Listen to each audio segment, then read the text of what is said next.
everybody, and a very warm welcome to all of you here. And first of all, before we start, I'd like to wish you all a wonderful and a happy new year.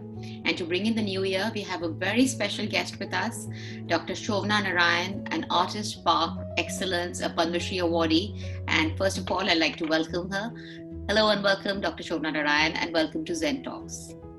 Thank you very much indeed, Ruchira. It's been a pleasure talking to you and being with you just now and with all your viewers. And thank you for inviting me. Great. It's a pleasure for us to have you here with us.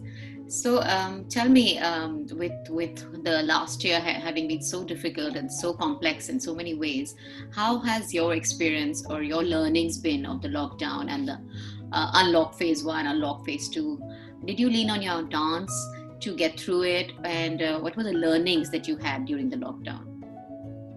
Well, I think, first of all, to begin with, like all of us, everyone, we thought it would be just a temporary phase, little realizing that it would extend so long, but it did.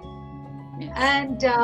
And that gave one an object. I was welcoming it because it gave me a chance to consolidate all the research work I had been doing and writing work, etc. Then when it started elongating, I started learning new things. I had never ever thought that I would go for online teaching. Earlier when students had approached me, from different corners of the world, I said, "Oh, online, forget it. How do you do it? I mean, it's, so there are time lags and the tala, the lay and all that. But lo and behold, I had to learn, struggle through first learning how to do the Zoom, etc. Yes. So I think it was quite a good learning experience. And one also then was even, one saw that even in the online teaching, there are, of course, pitfalls of online teaching. It can't be the same, and it just cannot replace. You miss that personal interaction. Yeah, I do. But at the same time, and particularly in Kathak, there's so many other aspects that you can concentrate on, like the padhan. Jo hum padhan kehte, we talk about all the rhythmic utterances should be clear, crystal clear. Those aspects one started concentrating on. Right. One started concentrating on Baithaki Abhinay, that you sit down and at one point, how do you do the Abhinay, the whole Abhinay sequence, the perspectives of the moving body. So one started enjoying it, and then instead of meeting some of my students twice a week or thrice a week, we all started meeting every day. That's wonderful. So it's about relearning and learning new things. Relearning, and then all my students and many new students, from across the globe became part of the family. So I think it was very positive in that way. And I certainly, for one, never felt, I'm not the kind of person to wallow in defeat or in depression. Of course, yes. And so, and for me, it's a challenge. And so, you take up a challenge because life, anyways, life, and it's beautiful because it's full of challenges. That's true. And, so there are always obstacles in life, one way or the other.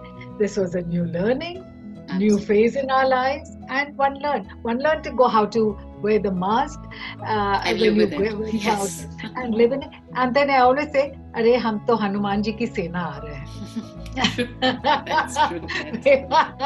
Great. I said, "Hum to Hanuman ji ki sena ban gaye." All right. So moving on, Shobna, my next question to you is that your journey, of course, has been remarkable. You have been a choreographer, an author, a social worker, a recipient of more than 37 national and international awards, and of course, the Padmashri Award and the Sangeet Natak Akademi Award. So was this profession a childhood dream, a deep-rooted passion, or a cultivated choice? Because you actually successfully dabbled in more than one career. So how did this happen? I ever since childhood, I grew up with my feet in on two boats. Okay. I first of all, even though not coming from a traditional family of artists, because my grandfather was they were big landlords, big zamindars, and a barrister at law, and he was also one of the early members of Parliament of 1923. All right. So that way, and his younger sister was one of the first lady MLAs of Bihar in 1936. Wow. So it was a family who were into freedom movement and things like that. So it was a completely different family, steeped in nationalism, steeped in Indian culture and Sanskrit and philosophy and things like that. But not in dance. So, yes. but not in dance as a profession, as a career. All right. But every child of the family had to be well versed in all forms of art. That's a wonderful thing. Every child of the family. So obviously, when I was a child, I first my initial steps are first into the world of dance. Though Indian philosophy and literature were at home, I grew up with hearing the Bhagavad Gita in my ears. And and I loved both. For me, the moment I took to dance, it was like a fish finding its home, its water, its life. And for me, there was no looking back. I knew that I had found my breath, my life, my soul. And then I loved my studies.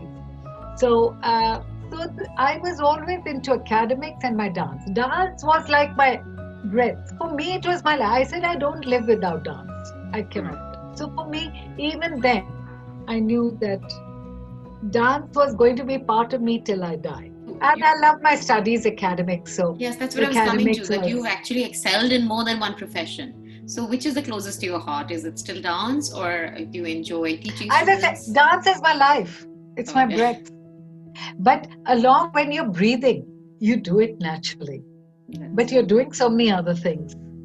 So you would be an advocate of multiple professions, or excelling in more than one profession. Great. But tell me, in these times, don't you think, as you just spoke about your family and growing up here, that how children were well versed in Indian philosophy and art and culture? So do you think that the current generation is a little out of that, or they're losing touch with their own roots? And how do you think we can combat that as parents or as mothers and fathers? What can we do to kind of bring them back and connect them with our own culture and philosophy? I think when you're talking about children going away, largely whatever the child imbibes, a lot of it comes first from the home. True. And so for me, the home was a place where I got my deep roots in our Indian philosophy and culture. True. So I've always studied in a convent school. So I was throughout a convent educated person. So I know my Shakespeare's, I know my this thing. At home, I knew my Kalidas's, I knew my Bhasa, I knew everything. So actually, what you give to a child from home, a child automatically imbibes a lot from outside. All right.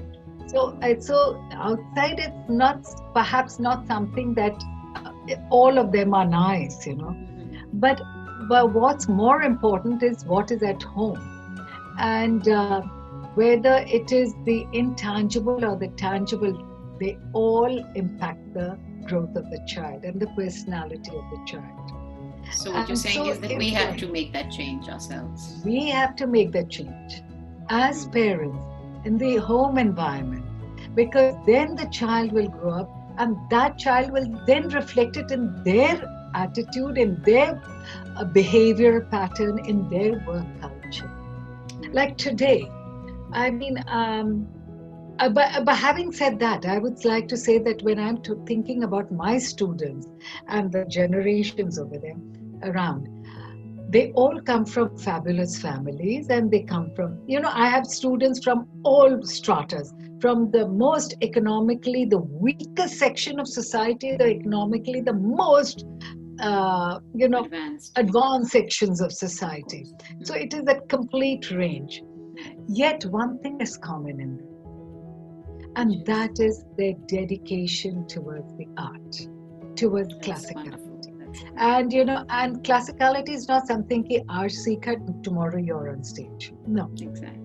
it's not a simple one, It two, one, requires, two, yes, or years of dedication. it requires, it's dedication. It is something, and yet, and there's no instant success, no True. instant money, no instant glory, Recognition, no yes. fabulous money, not at Yeah, all. yeah. So, yet, in spite of all this, that don't have that kind of a wealth or that kind of overnight stardom, yet these youngsters are dedicating themselves to dance. So I think it speaks volumes, not only for the strength of the art, but also for their own inner leaning.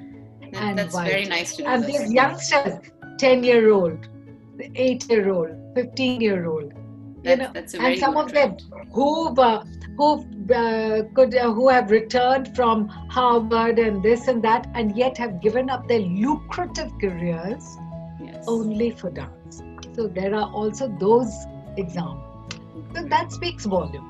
There's two sides to the story. Having said that, I would say also that it is necessary for all of us as parents, as people within the home, that what we have to remember, that what we sow, that's the plant that is going to, in our behavioral attitude. It is, so because culture does not mean only music and dance or visual art.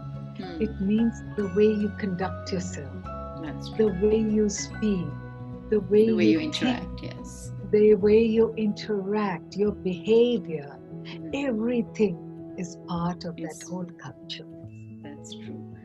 Great. So that brings me to my next question, that you've choreographed some international events. You've written more than 16 books.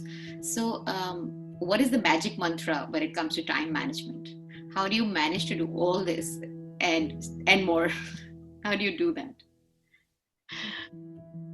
There's no magic mantra at all. No, but as in, all of us are always struggling to pack in so much in a day. So you have done so much over the years, and you still manage to stay so relevant. So how do you achieve that?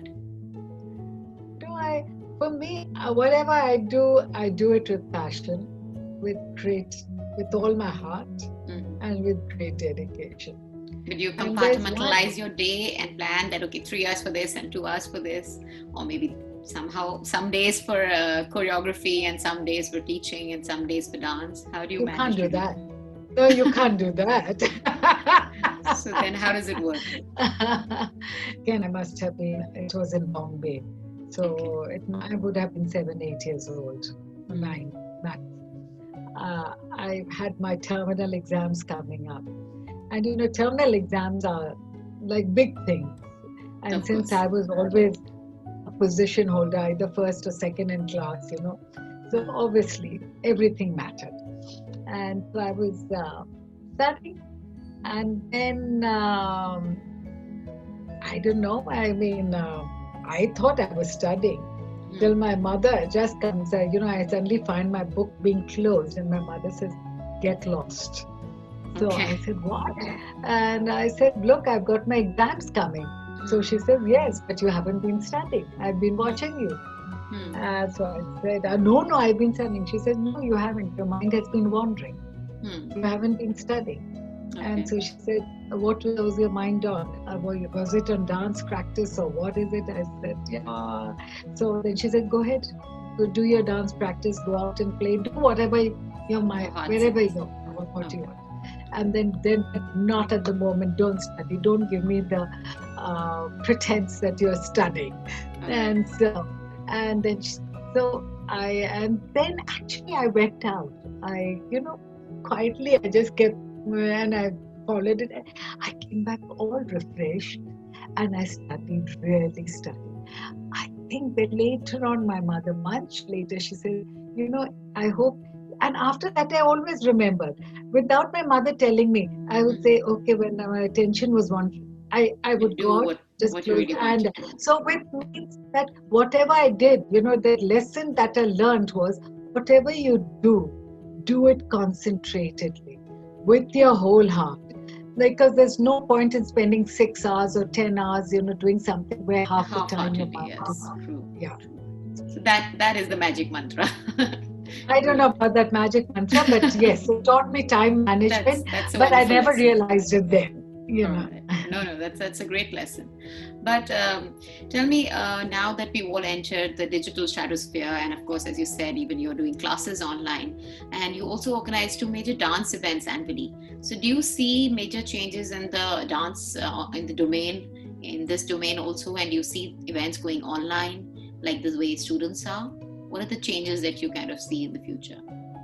Well, first of all, I do see a certain change, and let's start the positives. That suddenly the medium, the electronic medium, is full of young artists with creativity bursting forth. Absolutely. And sometimes, beautiful creativity bursting forth. Sometimes not so good. You have all shapes. True. Okay. So at least, so I think it was amazing to see how this pandemic situation has unleashed talents. And, then suddenly you find people writing their poems, so you singing had songs, budding yes, poets and poetesses all over who had never tried. Then people suddenly putting on social media all the dishes that they had cooked. So you suddenly had a whole range of new cooks and new chefs around. But what I meant to say was that there was creativity galore. Whether it was in the field of dance, or whether it was in the field of music, or whether it was in other fields. Yes. And now you have many online festivals happening. And the online festivals are there, so you're giving chances. There's so many young artists and different artists of hues and caliber are coming. Some, of course, are very questionable calibers, but some of them are excellent. Amongst them, you see excellent artists with excellent skills and training. And so that is also there. So a good organizer can easily pick out, but you need time, and one doesn't have all that time, all of them, but still. So those are the positive parts. Those are the positive.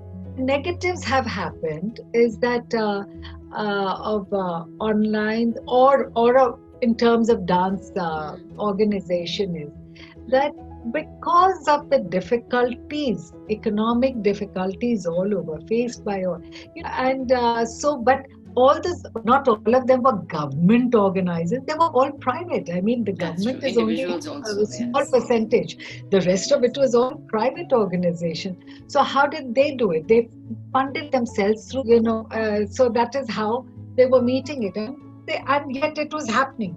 Today, unfortunately, those sources have virtually dried up. I think the challenges now are of a different kind, but which does not mean that people should get aware that we are all disheartened by it. Despite all these challenges and obstacles, yet it's happening. Yet it's happening. And that is because the creativity of an artist does not stop. It finds its outlet. And yes, one has to unleash their inner potential through these forms. Yeah, true. Even say you talked about the specially able. I remember, working with spastic children and some severely spastic children. But for me, that was a learning lesson also. When first of all, I enjoyed being with them. That is this thing. And I said again, it's not their fault that they were born like that. It's not. So why should we deprive them of anything? Why? They are also entitled to that dignity and respect. Absolutely. And all the opportunities that are available to anybody else. Yes. And if it's in our power to give them equal opportunity, then why not? Yeah, why not? Why not? And and I must quote an incident I've never forgotten. I don't know what happened to those two young children, and particularly this young boy. It was sometime, in the month of September, October. I was holding that workshop. And so I asked them, I just laughingly asked them smilingly, I said, Aaj kya karenge? So they said, severely spastic, very, very, you knew it from the way they reacted, they looked, etc. Right. And when one chap was loud and he said, the Ram Leela. So I said, okay. I said, okay. Then we were doing it. And then he himself said, I am going to be Ravan. Okay. So I said, oh. I said, why do you think you're going to be Ravan now? You talk very normally to them, as to, why do you think you want to be Ravan? Why should I make you Ravan? What is so special about it? He says, because I can do ha ha ha better. All right. Okay. So I said, very good. That's a good reason. And so we started doing it. Now, when it came to Sita Haran, I'm telling you about this episode because please contrast it to the way we all behave. When we, meaning not you and I, but the common man today behaves, is that, or the so-called abled behave. When it came to Sita Haran, he comes up and he says, ha ha ha, because he could do ha ha ha very good. So then he says, Sita, come. मैं हिंदी में बोला, सीता मैं तुम्हारा हरण कर रहा हूँ, चलो. And so he said ha ha ha, and he turned and he started walking, and Sita ji neatly trotted behind him. Right. I was like this, and I said, hey, hang on, you were doing the haran, na? So he said, yes. So I said, why didn't you do it like this? She should have resisted and should have pulled. He says, no, ma'am. Now, please remember, now what I'm going to say. A severely spastic child. Right. Says, no, ma'am. How can I? She's a girl and I have to respect her. That's beautiful. Now, that's a learning there for us, yes. It's a learning. That here is a severely spastic child. True. Still thinking about respect for a girl. Yes, absolutely. Even a girl that he's doing harana, and her consent, like he said that chalo, and then she would come. So that itself speaks volumes. Yeah, and look at how we behave in real life. Just contrast it. Absolutely. And that's a very nice anecdote. Thank you for that. And before we move on to the rapid fire, I'd like to ask you one last question. That you're a role model to millions of young aspiring dancers out there. So what is the kind of advice that you'd like to tell them? Or what are the 3 things that they should keep in mind while they try to be or follow in your footsteps and try to be like you? I would first of all say, follow your heart as long as it's morally correct, ethically correct, that your values are intact. But follow your heart. And and whatever you do it with depth.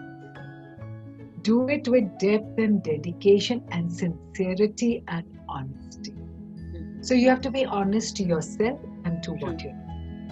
You have to understand yourself, in other words. That is the second thing.